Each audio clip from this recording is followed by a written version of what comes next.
Welcome, everybody. My name is Bradley Quick. I'm here to discuss solutions with you. I'm here to talk to you about having a better life experience and becoming the best you that you can be. Today, our guests are Jim Hallowes and Pat Allen. Jim Hallowes is the founder of Highly Sensitive People. He provides insights into how highly sensitive people can successfully navigate the unique situations and challenges that arise from people with the trait of high sensitivity and the people in their lives. Jim and Pat, you guys ready for a good show? Absolutely. Yes. Jim Hallowes is not only the founder of Highly Sensitive People, he's the director of the Pat Allen Want Institute. The Want Institute offers group instruction on the principles of communicating with personal integrity to help individuals and their organizations to achieve goals of economic success, to enrich their personal and professional relationships, and to create a win-win situation in every one of their day-to-day activities. Joining us now on the Quick Fix here on Cool Change Radio and TV Network, the founder of Highly Sensitive People, Jim Hallowes. Jim, how you doing? Doing great, Bradley. Thank you for having me. Who's that good-looking lady sitting next to you? Dr. Pat Allen. Dr. Pat Allen. Wow, I can't wait to get to you, Doctor. How are you doing? I'm doing great. That's so cool. Welcome to the show, guys. But one of the things I want to talk about is highly sensitive people. What percent of the population is highly sensitive? 15 to 20%, and I'll give credit where credit's due. I first heard about this with Dr. Elaine Aron, who wrote the book, The Highly Sensitive Person. And it turns out that 15 to 20% of the population has a finer-tuned nervous system, and they process incoming information and subtleties in their environment more deeply than the So this is not just rigmarole, some fluke thing. This is scientifically based. Yes. Dr. Elaine Aron has done the research. When she started it, when I first heard about it in 1996, she had gone to she was teaching at the University of California at Santa Barbara, and she was being overwhelmed. She had a small medical procedure, and she was being overwhelmed by it. She'd go to her office and cry. She went to see her doctor, and her doctor said, "Gee, Elaine, I think you should go see this therapist." And she said, "Well, wait a second. I'm studying to be a therapist." And she said, "Well, it's covered by your insurance. Probably be good for you to go and see her." She went in and saw her, and she said, "I don't understand. I break down. I need to go to my office and recoup, and I find myself crying. I'm overreacting to this small medical procedure." And the therapist said, "Elaine, it sounds like you're a perfectly normal, highly sensitive person." And Elaine said, "What's that?" And she says, "I don't know, but it seems most people worth knowing are."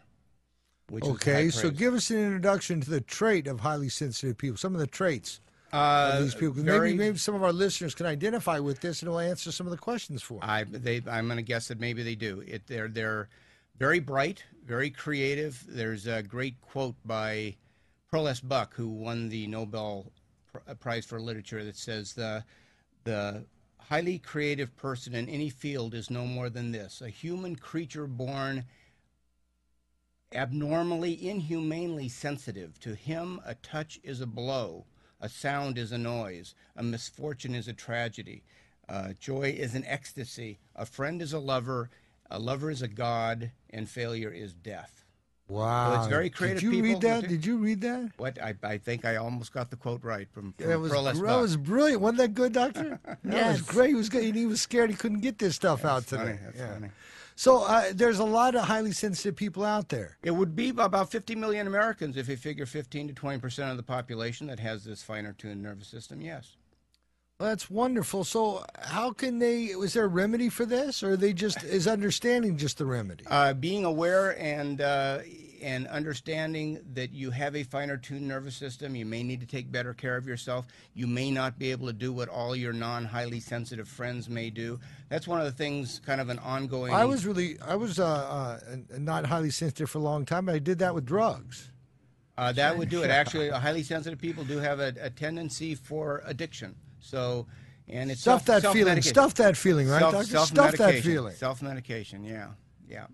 So tell me there's a remedy here. Come on now, help me. The remedy would be to be aware, set healthy boundaries, learn to communicate better. That's one thing at the Want Institute, Educators of Effective Communication Strategies. We teach people to be logical rather than emotional. I find it very interesting that one of the main characteristics of highly sensitive people is they feel comfortable when they're in control. I don't mean controlling, but I mean just in control. They don't not caught off guard. So when you're in control, you just function better. Right. So the idea of that I find strange is that highly sensitive people oftentimes give up that sense of control to their emotions.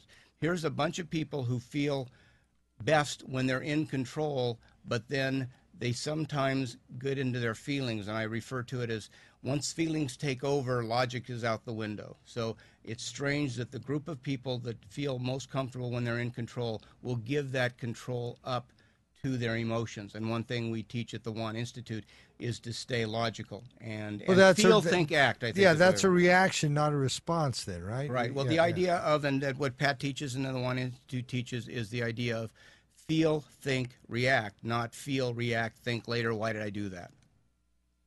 So the idea of there are different tools and techniques and strategies to deal with, taking better care of yourself. Sometimes journaling helps, better nutrition helps, getting enough rest, realizing that you may not be able to keep up with your non-highly sensitive friends and that there's nothing wrong with that.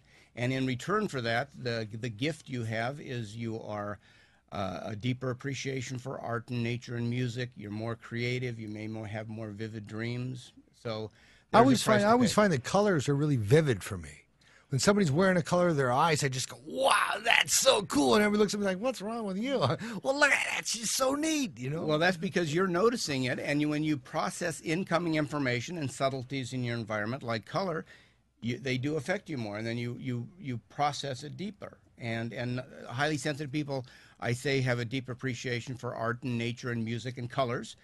And everyone says, well, I appreciate music, but highly sensitive people can be deeply moved by it. It's funny. I have these meetups once a month over in Culver City at Share. Tell me, you have the meetups at Share once a week. This is once a month on the highly third sensitive Wednesday. People? Yeah, for the third Wednesday of the month from 8 to 9:30 over at Share in Culver City. You can go to highlysensitivepeople.com, go to the internet links. I think the second link is about the meetups for highly sensitive people. Now, you also do coaching, though, don't you, for highly sensitive people? I do coaching. I seem to focus and get mostly highly sensitive people. The interesting part is Pat Allen has what she calls her alpha people, those people who have an ongoing tug of war between their head and their heart, those people who have an understanding and an awareness and are both masculine and feminine. And that seems to be my highly sensitive people. I look at you and I see a very masculine man, but I also see a sensitive guy who cares about his looks and detailing his goatee and stuff like that. And the women that come to Pat Allen and to our group seem to be very feminine looking. They don't detail their goatees either, huh? Well, that's a whole nother topic. I had to throw that in there. Yeah. At least got a smile out of it. That's good. So they can go to highlysensitivepeople.com and check you out, right? Right. And I also want to say go to wantinstitute.org to learn more about that. And you say the ASR coaching, that stands for Androgynous Semantic Realignment. And I wind up working and seem to attract, because of the Highly Sensitive People website, that gets somewhere between 200,000 or 300,000. And the best month I've had was 800,000 hits from all over the world. That's amazing. Yeah. So our guests today are Jim Hallowes, founder of Highly Sensitive People, and the beautiful Dr. Pat Allen. She did a whole bunch of stuff, including Getting To I Do, the truth about men will set you free, but first will piss you off, and the forthcoming Real Men Marry Virtue, Not Vaginas. Oh, my God. And an additional book. Go ahead. A version of Getting To I Do for gays called From Both Sides Now. I can see from both sides now. That's right. Win and lose, but still somehow. With Robert Storr, a colleague therapist. Wow, so you're a regular book writer. You're absolutely. Once you do one, you can do them all day. That's wonderful. You also you're a guest continuously on CNN and Fox News, aren't you? Well, regularly. I do. I go where I'm called, including here. Including here. This is fantastic. So, where'd you guys meet? You and the famous Jim Hallowes. He was in my audience. It was funny. I had a good friend who was Pat's marketing guy, and unfortunately, he was at work on September 11th on the 100th floor of the World Trade Center, and perished. God rest his soul. And I got introduced to Pat that way, and I would go and visit him when Pat was doing her show up on Pico, and then we'd go next door. There was like a Thai restaurant next door, and we'd go in there and discuss what was going on with Pat Allen. Pat wouldn't be there, but we would sit around and discuss. We'd talk about her. Would talk about her and talk about the concept, because I remember how much it pissed me off when I first heard it, the idea that you couldn't be both cherished and respected at the same time and have everything. You can be if right. you're a narcissist. Well, that's true. That's true. But we talk about it, and then one day I saw a young lady in about 3 or 4 rows down in front of me, and I said, man, if she looks as good from the front as she does from the back, that's going to be quite a keeper. Long story short, she came into the restaurant. I had somebody move, so she sat down next to me. We wound up going together. We wound up dating. We wound up being engaged. We wound up marrying. Pat came and talked at the wedding. Unfortunately, 8 years later, she is on disability and is finding herself. And I guess I learned, as Pat teaches, I guess I learned a lesson so I can go on to a better relationship. And that's a nice thing about life, is we keep learning these lessons, hopefully learning the lessons. Wonderful lessons. Yes. So we met at the Odyssey Theater. That was about close to 15 years ago now. No, it was at the Pico. Oh, at the Pico, at the Century City Playhouse. Odyssey Yes. Theater. Yep. You do Monday nights at the Odyssey in West LA, don't you, Doctor? Right, 7 to 8:30. We have Wow. fun. Tell I've us been about doing that. it Come on, for tell us about 40 that. years. Oh, come on, 40. I know you were up in Westwood at the I've church. got news for you. I've been in every theater known to man. You were at Westwood in the church 25 years ago when I first started coming Absolutely. around. I've done, what I did was, that show started out as the 5 best friends I had in Orange County who were part of my internship. You have to do 3,000 hours to become a therapist in California. 3,000. Wow. You can do 1,500 undergraduate, but you got to do 1,500 outside of that. So I had my 5 best girlfriends, in a poor little room in Costa Mesa, and that expanded and expanded. That show has been going on since 1974 on a weekly basis, except for major holidays. Wow. So tell us about that show. Well, that show is where I pretend I'm light and easy and funny and Irish. I don't believe a minute of that. I got news for you. I pray they don't either. And that way, they come in, and when they get into therapy, they see I am one tough grandma. Oh, you certainly are. You're not going to take any BS from anybody, right? Nobody. And you're going to make sure they think this along the same lines as you. You're absolutely right. I've been to this show. I am a highly sensitive person, focused vision, and I found the magic formula for solving the problem: drinking. That's Okay. right. Started Okay. at 5, ended at 35, and came 2. Wow. You see, one of the interesting things about being a highly sensitive person, it's difficult being 2 people in one body.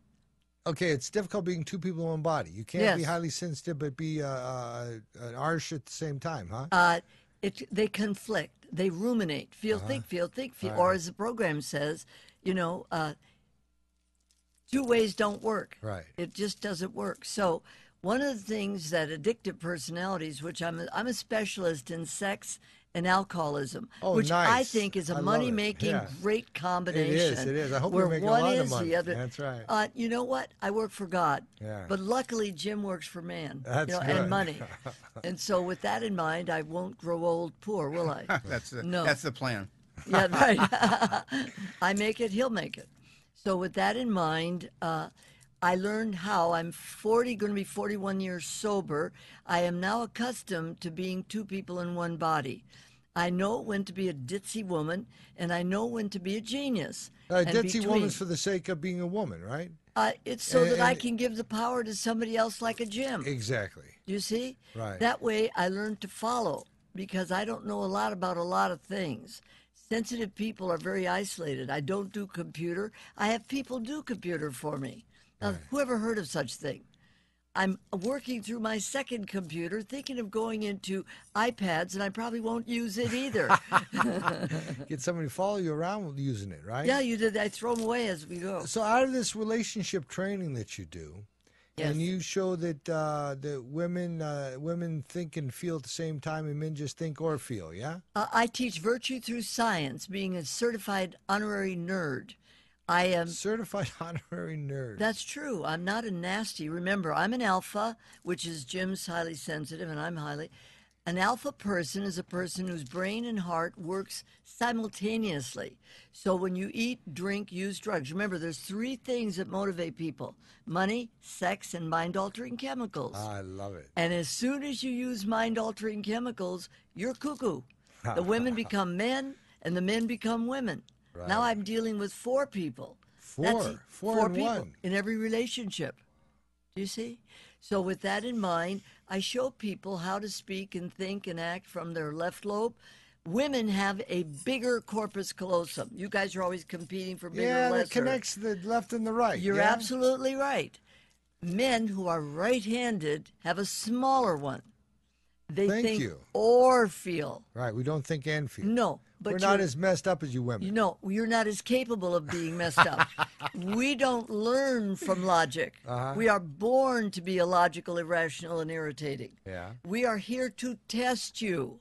If you can cherish us when we're illogical, irrational, and irritating, we know we're loved. Wow. You see? The one exception is that left-handed men, right? They have left-handed men and ambidextrous men and biologically gay men. Biologically gay men were stranded in the first 8 weeks of their pregnancy with a large corpus callosum because all fetuses are female. And for that reason, their mama has to vibrate off the Y genome in order to produce the androgen, which converts the brain and the body. Some men have perfect, beautiful female bodies. Some men have male bodies, but their brains are still female. You show a pretty woman in front of them, no reaction. You show a pretty man, reaction. Been tested. So that's amazing. Isn't that amazing? Yeah, there's a whole science here. You know what? That's what I do. How come this is not being in mainstream? Because it's politically incorrect. I love it. It's politically incorrect. And I like it that way because I love being on Oprah and Geraldo and all those guys' shows because I'm a gadfly to the audience. A gadfly? You know what that is? No. When I go on a show, points go up. Joining us once again is Jim Hallowes, founder of the Highly Sensitive People, and Pat Allen, Dr. Pat Allen, best-selling author of Getting to I Do, Conversational Rape, Staying Married and Loving It, The Truth About Men Will Set You Free, but first it'll piss you off, and the forthcoming Real Men Marry Virtue, Not Vaginas. She's a nationally noted teacher, lecturer, and television radio guest, and CNN and Fox News go-to expert on the secrets of successful intimate relationships. Guys, welcome back. Thank you for having us, Bradley. You know, I was thinking about one thing. We talked about that left-handed men and all women have a larger corpus callosum. I was watching the news. And anatomically gay and men. anatomically gay men. Okay. And I was watching on the news where Prince Philip was in Los Angeles yesterday, and I noticed he's left-handed too. So Prince we now Philip or William? William. I'm sorry, Prince William. The future King of England will be left-handed, as well as what Pat points out is the 4 of the last 5 Obama, U.S. presidents, McCain, Clinton, including some that ran. Who's the one who's right-handed? George Bush Jr. We go, we stay. But I thought it was amazing that here you have someone who can mix their feelings and thoughts so well. And not only did we have 4 of the last 5 U.S. presidents, we now will have the future King of England, who is so now we know you know more about these people than everybody else, right? What's funny is because of being a highly sensitive people, I actually one of I talk about famous highly sensitive people, and one of the main people I talk about is Princess Di. You know, with her eating disorders, with her obsessive compulsiveness, with her one thing, highly sensitive people believe in a universal justice, you know, not understanding why the world can't be perfect. Why is there AIDS? Why are there landmines? And she went about doing all that.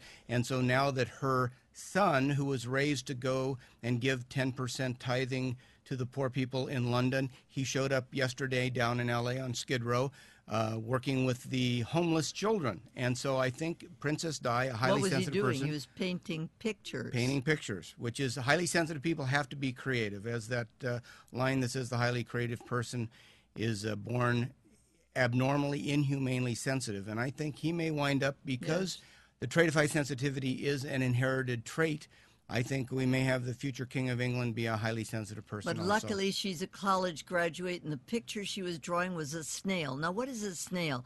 A very, very clever little animal carries its own house around with it. Boy, won't it be interesting? It'll be absolutely mind-boggling to watch this lovely man who took the time to really get to know the woman he married, and this bright 8 years. This bright, And they split lovely up. person. You know what? That they may needed to have gone there to be where they're at now. Oh, well, you know, Pat, you guys both are just so wonderful. I hope you'll come back. As a matter of fact, I have a schedule here for the 25th. Anytime. I have a schedule here for the 25th of this month. Anytime. Okay, you got it. Monday's my day off, which really isn't a day off, but it's my day for showbiz. Right. I'll tell you, you often ask the question, are you a career woman or a woman with a career? I'm a career woman, but I have a gorgeous boyfriend, 81 years old. I just spent a weekend with him. I'm a happy woman. That's good. Well, what do you mean by that question when you ask it of other people? It's a prioritization. In other words, I don't get confused. If I once gave up an appointment to health education and welfare put out by the Johnson administration because the man I happened to be married to for a measly year or something, because my daughter liked him, said, if you love me, you'll tear it up. And I did. Oh, nice. And you know what? It was the right thing to do at the time. That's nice. So are highly sensitive people, are they notorious for cutting people out of their lives? That's one of the classic things. And I ask people if they've cut people out of their lives because they have a finer tuned nervous system. They only have so much energy to go around. So it's sort of a self-preservation, self-survival thing. So many highly sensitive people, not on a whim, but after due consideration, will cut people out of their lives. That seems to be one of the standard operating procedures of highly sensitive people. My technique is see them in an audience, but not one-on-one. See them in an audience, not one-on-one. See who? People. People. I cannot handle them coming at me. Right. What I do is get in front of them and teach them how to stay over there. Oh, that's you remind me, Barry Yeager wrote a wonderful book called Making Work Work for the Highly Sensitive Person. She came to one of my meetups. She came to a couple of them, and I said, gee, Barry, it seems that in most cases, highly sensitive people, after giving due consideration, cut people out of their lives. Do you find that true with you? And she goes, no, I don't do that. And I said, oh, that's really strange, because she said, I just find if people have negative energy or if they've done me wrong, I just avoid them from then on. That's me. That's me. That's funny. She had trouble with the word cutting people out of their lives. I have a 27 question HSP self-test, which is the Dr. Elaine Aron self-test. And if someone goes to highlysensitivepeople.com and goes on and sends me an email at jim@highlysensitivepeople.com, I'll be more than happy to send them this self-test. And what's very funny is I have highly sensitive people who show up, and one of the questions, and it's not a spoiler alert here or anything, but one of the questions is startle easily. And I have highly sensitive people who say, well, I startle a lot, but only for good cause. So highly sensitive people sometimes even parse the words in the questions of the self-help self-test. So, Doctor, there are 3 different types of dating, according to you. What are they? Well, there's courtship dating. That's real dating. That's where you don't have sex, intercourse. I don't care what you do other than intercourse, okay? Real dating is chemistry, compatibility, and communication, investigation until you're engaged. Duty dating is where you're practicing the maneuvers, like a highly masculine woman opens the doors, picks out the table. There's a little movie made by a darling client who gives me permission, Cherry Norris, called Duty Dating. You can get it through our website. Anyway, in that case, she picks out the restaurant, changes the menu, she's the man, you see? Then the third kind of dating is basically, what is the third kind of dating? What would be convenient? I'm trying to think. That's a good question. Convenient? Those are the types of relationships. Relationships, yeah. The So we got duty dating. There's duty dating, real dating. Real dating. I don't know. I'm asking the question. I had the answer. I don't have anything written down for that. Or fake dating. That's where you get in. This is one in which somebody's going for negative. She's going for money, and he's going for sex, and that's really out of integrity. Right, that's not right That's either way, not is it? dating. You know That's- what? I mean, isn't that a large percentage of the women today, especially once they hit a given age and are not married, are looking for that pie in the sky? No, Women look for status and money day one. Harvard did a big study in the 90s, and it's written up in a book, The Evolution of Desire by David Buss, '03 edition. 2/3 of all women mate and marry for status and money, Mrs. So-and-so with financial stability. 1/3 for sex and sensuous. They're called cougars. 2/3 of all men mate and marry for sensual and sexual stability after work. 1/3 marry for status and security. They're called gigolos. You see? I'm just a gigolo, and everywhere I go, That's people know the exactly song right. I'm singing. You That's see? amazing. And I don't mind whichever. Just be honest So about it. you guys have got about a minute and a half left here before we're gonna go to the to Mr. Universe. So tell me, give me something to leave this deal with, huh? The only way you know you love yourself or anybody else are the commitments you're willing to make and keep. You say you're going to be there at 7, you be there, or you call from the hospital. Right. You see, you say you're monogamous, continuous, and long-term. You lie, you go down. Right. You see? Right. So lovable people are very stoic. They do what's right even when it doesn't feel right. Right. Even when it doesn't That sort of feel- brings up the idea that unless you're a wounded person, the idea of, well, you kind of touched on, I wanted to briefly, is the idea of looking for the pie in the sky, I think your word was, the perfect person. And I remember reading one of the lists, that we're doing a thing later today, and the idea that passion isn't love, affection is love. And there are wounded women who are looking for the chemistry that has to be fireworks going off. We went to a TA conference about a year ago, and one of the speakers says, if you see fireworks and hear bells and whistles, you may want to run, because the idea of affection and friendship may be a better basis for building a relationship. People who want passionate sex burn out within 3 years.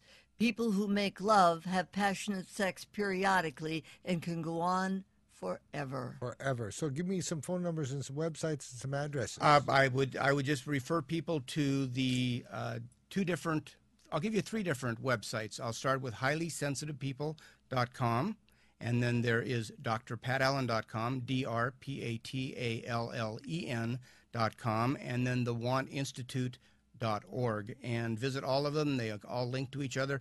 We also have a bunch of wonderful products that are now under the auspices of the Want Institute, and they're books and DVDs and workshops. We have a cruise plan coming up for next springtime. There's a schedule of your appearances in workshops and stuff there, right? There are calendars of seminars. Oh, almost forgotten. It's Aldersgate in Pacific Palisades.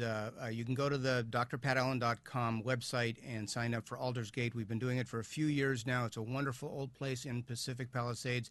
It's the only weekend retreat we have scheduled for Pat this year, October 14th through 16th, and it includes the now famous all-night marathon. Pat literally stays up all night working with people, making sure they get what they need, and teaching all of the tools. So it's an all-nighter. It's an all-nighter. Wow, that's exciting. And what's the cost on that? I believe it is an early bird special of only $395, including 2 nights lodging and 5 delicious meals. That's amazing. You can find that out at patallen.com. Exactly. Is it drpatallen.com? drpatallen.com. Thank you both. I'll see you both next week or the week Thank you after, so all right? much. All right. Appreciate that, Bradley. Thanks. I can't wait. This is so wonderful. This is so wonderful. For those of you watching us on YouTube, this is almost the end of the show. Thanks for watching.